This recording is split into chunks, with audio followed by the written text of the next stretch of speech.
ನಮಸ್ತೆ ವೀಕ್ಷಕರೇ, ಶಿವರಾತ್ರಿ ಹಬ್ಬದ ಶುಭಾಶಯಗಳು. ಶಿವರಾತ್ರಿ ಹಬ್ಬಕ್ಕೆ ತಂಬಿಟ್ಟು ಬೇಕೇ ಬೇಕು. ಅದಕ್ಕೋಸ್ಕರ ನಾನು ತಂಬಿಟ್ಟು ಮಾಡ್ತಾಯಿದ್ದೀನಿ.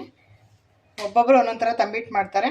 ನಾನು ಯಾವ ಥರ ತಂಬಿಟ್ಟು ಮಾಡ್ತೀನಿ ಅಂತ ತೋರಿಸ್ತೀನಿ. ಅದಕ್ಕೆ ಬೇಕಾಗೋ ಪದಾರ್ಥಗಳು: ಅಕ್ಕಿ ತಗೊಂಡಿದ್ದೀನಿ 1 ಕಪ್ಪು, ಇದನ್ನು ಕೆಂಪಗೆ ಹುರ್ಕೋಬೇಕು. ಬೆಲ್ಲ 1 ಬೌಲು, ಕಡಲೆ ಬೀಜ ನಾನು ಹುರಿದ್ಬಿಟ್ಟು ಇದು ಮಾಡಿ ಸಿಪ್ಪೆ ತೆಗೆದು ಇಟ್ಕೊಂಡಿದ್ದೀನಿ. ಇದನ್ನು ತರಿಯಾಗಿ ಮಿಕ್ಸಿಗೆ ಹಾಕ್ಕೋಬೇಕು. ಕೊಬ್ಬರಿ ನಾನು ಹೆಚ್ಚಿಟ್ಕೊಂಡಿದ್ದೀನಿ, ಇದನ್ನು ಮಿಕ್ಸಿ ಮಾಡ್ಕೋಬೇಕು. ಹುರ್ಗಡ್ಲೆ 1/2 ಬೌಲು, ಎಳ್ಳೊಂದು ಸ್ವಲ್ಪ, ಗಸಗಸೆ, ಏಲಕ್ಕಿ ಪುಡಿ. ಗಸಗಸೆ ಏಲಕ್ಕಿ ಪುಡಿ ಆಪ್ಷನ್ನು, ನಿಮ್ಗೆ ಬೇಕಾದ್ರೆ ಹಾಕ್ಕೊಳ್ಳಿ, ಬೇಡ ಅಂದರೆ ಸ್ಕಿಪ್ ಮಾಡ್ಕೋಬೋದು. ಇದನ್ನು ಹೇಗೆ ಮಾಡೋದು ಅಂತ ನೋಡೋಣ. ಚೆನ್ನಾಗಾಗೋದಕ್ಕೆ ಬಿಟ್ಟಿದ್ದೀನಿ. ಇವಾಗ ನಾನೆಲ್ಲ ಎಳ್ಳು ಮತ್ತು ಇದೆಲ್ಲ ತೋರಿಸಿದ್ನಲ್ವ, ಕಡಲೆ ಅದನ್ನೆಲ್ಲ ಇವಾಗ ಪುಡಿ ಮಾಡ್ಕೊಳ್ತೀನಿ. ವೀಕ್ಷಕರೇ, ಇವಾಗ ನಾನು ಇದನ್ನೆಲ್ಲ ಪುಡಿ ಮಾಡಿ ಇಟ್ಕೊಳ್ತಾ ಇದ್ದೀನಿ. ಹುರ್ಗಡ್ಲೆ,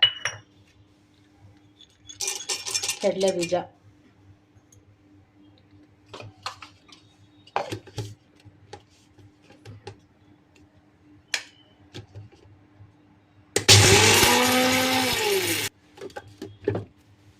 ನೋಡಿ ಈ ಥರ ಆದರೆ ಸಾಕು.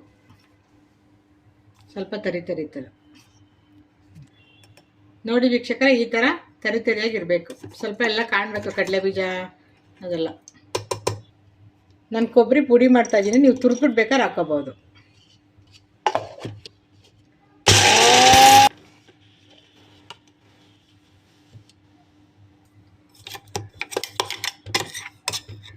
ನೋಡಿ ಈ ಥರ ಪುಡಿ ಮಾಡ್ಕೋಬೇಕು.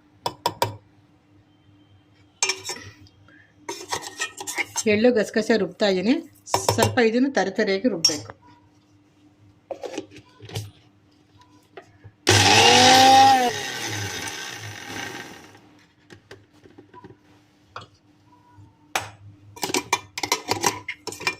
ನೋಡಿ ಈ ಥರ ಆದರೆ ಸಾಕು.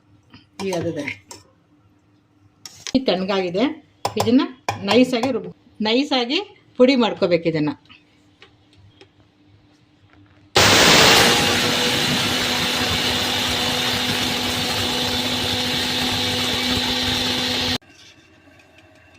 ನಾನು ಜಲ್ರಿ ಮಾಡ್ಕೋತಾ ಇದ್ದೀನಿ. ಇವಾಗ ಮಿಕ್ಸಿ ಮಾಡ್ಕೊಂಡಿದ್ದೀನಿ.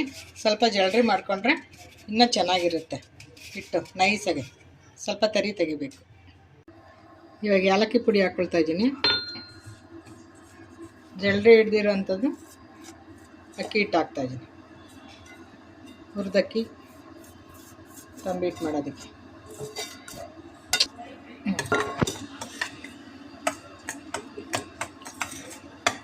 ನನ್ನ ಮೊಮ್ಮಗಳಿಗೆ ಬೆಲ್ಲ ಹಾಕ್ತಾಯಿದ್ದೀನಿ ಪಾಕ ತೆಗಿಯೋಕ್ಕೆ. ಬೆಲ್ಲ ಮುಳುಗುವಷ್ಟು ನೀರು ಹಾಕ್ಕೋಬೇಕು.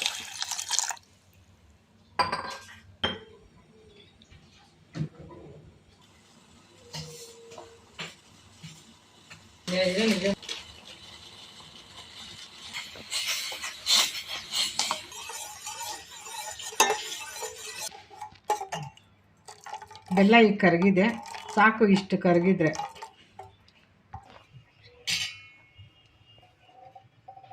ವೀಕ್ಷಕರೇ, ಬೆಲ್ಲ ಕರಗಿದೆ. ಇವಾಗ ನಾನು ಸೋಸ್ಕೊತಾ ಇದ್ದೀನಿ. ಸ್ವಲ್ಪ ಸ್ವಲ್ಪ ಹಾಕ್ಕೊಂಡು ಉಂಡೆ ಮಾಡ್ಕೋಬೇಕು. ಇದನ್ನು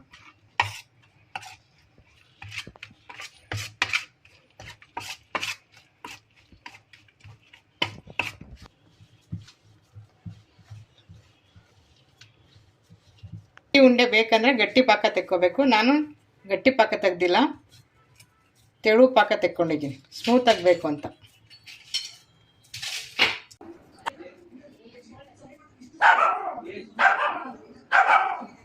ವೀಕ್ಷಕರೇ, ಹುರಿದಕ್ಕಿ ತಂಬಿಟ್ಟು ರೆಡಿಯಾಗಿದೆ.